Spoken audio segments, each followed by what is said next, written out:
इब्राहीम अलैहिस्सलाम सिर्फ एक नाम नहीं बल्कि तौहीद की जिंदा मिसाल है। उस दौर में जब पूरी कौमें बुतों के आगे झुकी हुई थी, जब बादशाह खुद को रब कहलवाते थे और सच बोलना मौत को दावत देने जैसा था, उसी अंधेरे में एक नौजवान खड़ा हुआ और ऐलान किया कि मेरा रब वही है जो पैदा करता है, जिंदा करता है और सूरज को मशरिक से निकालता है।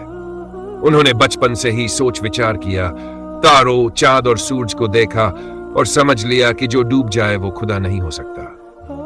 उन्होंने अंधी पैरवी नहीं की बल्कि अक्ल और दिल दोनों से अल्लाह को पहचाना। जब उन्होंने बुत तोड़े तो वो सिर्फ पत्थर नहीं टूटे बल्कि झूठे समाजी निजाम को चुनौती दी गई। सबसे बड़े बुत के गले में कुल्हाड़ी डालकर उन्होंने बता दिया कि जो बोल नहीं सकता वो मालिक कैसे हो सकता है।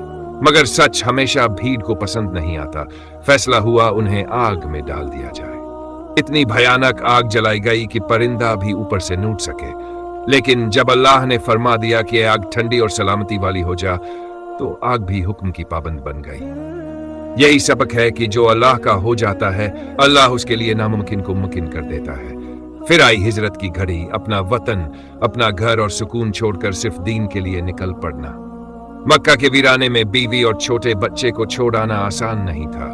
पानी खत्म, चारों तरफ सन्नाटा, मगर भरोसा सिर्फ अल्लाह पर। हाजरा अलैहिस्सलाम की सफा मरवा की दौड़ हमें आज भी सिखाती है कि कोशिश कभी मत छोड़ो, और जमजम गवाही देता है कि अल्लाह अपने भरोसा करने वालों को कभी जाया नहीं करता। इसके बाद सबसे बड़ा इम्तिहान आया, बुढ़ापे में मिले बेटे को कुर्बान करने का हुक्म। इब्राहीम अलैहिस्सलाम ने सवाल नहीं किया और बेटे ने भी सर झुका दिया।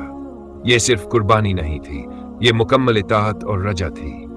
जब छुरी चली तो अल्लाह ने दुम्बा भेज दिया, बता दिया कि उसे खून नहीं, बंदे का सच्चा दिल चाहिए। काबा की तामीर करते हुए भी उन्होंने दुआ की कि ऐ हमारे रब हमसे कबूल फरमा, यानी नबी होकर भी कबूलियत का डर।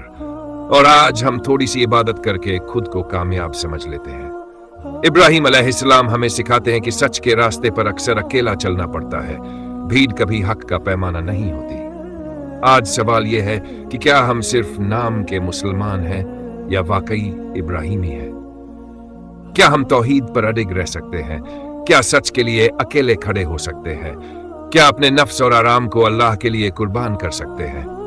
दुनिया हंसे, जलाए या ठुकरा दे, अगर रब राजी है तो वही सबसे बड़ी कामयाबी है। अल्लाह हमें भी इब्राहीमी सब्र, इब्राहीमी यकीन और इब्राहीमी तौहीद अता फरमाए। आमीन।